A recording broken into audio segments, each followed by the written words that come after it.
After returning to Utah, we searched for other women who could support or dismiss Elizabeth's claims. During this time, a new group called Tapestry of Polygamy formed with the primary mission to support women leaving plural marriage. Because Elizabeth was so isolated and without education, I wanted her to connect with this group of women. Hi. How long has it been? Do you remember me? I don't. Sweet Town? Did you live in Esther Spencer's trailer? Uh-huh. And I lived next door to you? Oh, yes. Okay. I do remember. Oh, how are you? Come on in. My name is Rowan Erickson. That was, of course, Erickson is an alias. But, oh my. I was with the Kingston group. I was born and raised there. Married in polygamy. My parents weren't polygamous, but my sister and I were. And when I wrote a letter to the Kingstons about what I was realizing, what was going on in the organization, they kicked me out. First time they'd ever done that with anybody. First time anybody wrote them a letter, I guess. And we all created this organization, Tapestry of Polygamy. It is really an incredibly miraculous story when you hear about all of us finding one another and how this all came about. It's just really beautiful. When they were telling me about you, I thought, I wonder if that was the lady that lived next to me. Yeah, you were a really sweet neighbor then, so. Oh, I'm even better now. I think the hardest thing for me was all of a sudden I realized that I was making decisions all by myself that were going to influence the lives of not only myself but my 5 kids, and I was terrified because I had never made these decisions by myself, and I was sure I was making the wrong decisions. You don't know how to make Yeah. decisions. Every decision is made for you, even who to marry, so you leave and all of a sudden you're faced with big decisions and you've never made little ones. I remember being 18 and being in a restaurant and given the choice of what I wanted on the menu and panicking because I had never been given choices. And what if it wasn't the right one? No, you straddle between those two worlds, Right and wrong, black and white. Black and white, Babylon and Zion, the world and polygamy.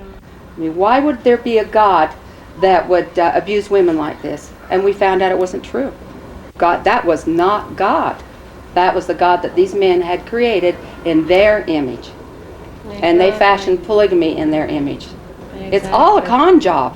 And when we woke up to that, boy, were we mad. Woo! Exactly.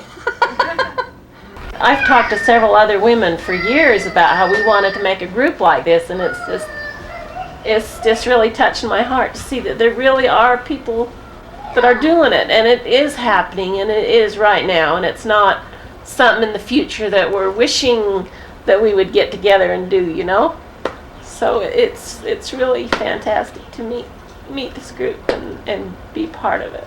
I really appreciate it. Soon after Tapestry formed, John Daniel Kingston was arrested and arraigned for allegedly whipping his 15-year-old daughter, known solely to the media as M. Kingston. M. Kingston had attempted to flee her marriage to her uncle as his 15th wife. Okay. What did you think of this? Did you ask her name? Yes, I'm Carmen Thompson. I'm with Tapestry with me. Karma with a C or a K? C. Okay. Well, let me ask you both. What did you think of this? I'm a little appalled that polygamists can be an attorney and even practice law here in Utah. That just totally amazes me. Wait, I'll talk to you after I talk to the attorney. Are you saying that whatever happened falls in the realm of normal parental discipline?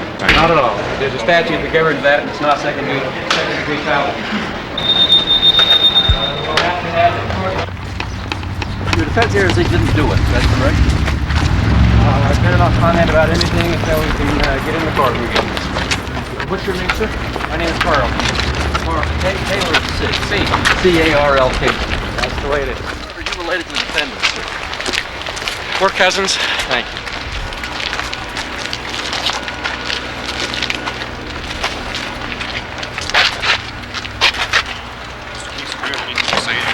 Very surprised at I've this. told him not to make any comments, so I hope you'll respect that, will you, please?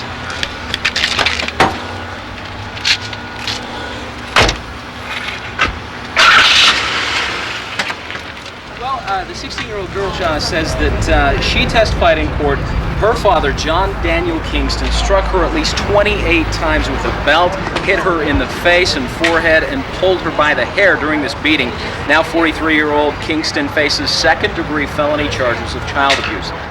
I was absolutely pleased to see a judge finally hear it with an open mind and willing to listen to it. Most often, they don't even want to hear it in their courtroom. I was beat at 15 and I had welts all over me. I was very emotional as I listened to this. And as she testified and she broke down, I broke down with her. How long did it take you all to muster up the courage to kind of break away and to... Each of us have our own stories. Former polygamous wives here say that for too long, Utah courts have ignored the plight of polygamous families. They say this case is an indication that's changing. There will now be justice for the victims of polygamous men. This case has brung... Brought. Huh? Brung? This case has brought. This case has brought polygamy... See how this looks. This case has brought the topic of polygamy out of Utah's shadows and into the daylight. This group of women showed up and listened to her. This was... Don't record that.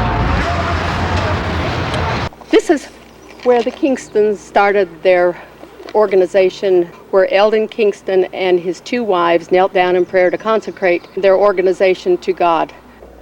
He was Mormon, mainstream Mormon. He was basing it on living the fundamentals of the Mormon Church. Sort of a utopia on the earth. Of course, as he created this, it was as a result of the Depression. Everybody went through a lot of deprivation, sacrificing, suffering. So as he created this, his focus was to have businesses that people could own and operate. And there would be jobs for the children at all times. My father worked hard to provide for us and give us an adequate home life. Thank God he wasn't a Mormon. Oh, that's all I can say. He had a freedom about him that he gave us permission to use. And I can, even now, I can look back and remember the freedom that he had and wanted us to have, and my mother continually saying, no, no, no. You have to be consecrated. You have to do what the leader wants us to do. We can't have those things. Are you saying that the practice of polygamy is protected by the First Amendment? Well, there are those who would argue that. I'm not in a position today to make a declaration on that one way or the other. Huh? What's his name? Mike Levitt? Levitt? L-E-A-V-I-T-T? Levitt? Oh, he's in a bit of trouble, this guy.